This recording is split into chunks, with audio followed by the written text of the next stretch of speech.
ఒక విజిట్ ప్లేస్కి వచ్చాము. వచ్చిన తర్వాత ఇక్కడ నుండి ఫిష్ కర్రీ, అలాగే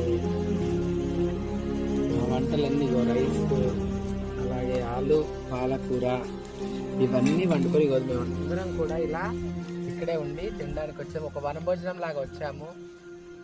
ఈరోజు అయితే ఒక మల్లూరు మంగపేట ఉన్న ఆ టెంపుల్ దగ్గరికి అయితే వచ్చాము. అక్కడ నుంచి స్వామిని దర్శనం అయిపోయిన తర్వాత నాన్ వెజ్ తినుకోవచ్చని ఇప్పుడు ఇక్కడ తింటున్నాము. మేము ఇంతవరకు అయితే తినలేదు, ఇప్పుడు తినబోతున్నాము.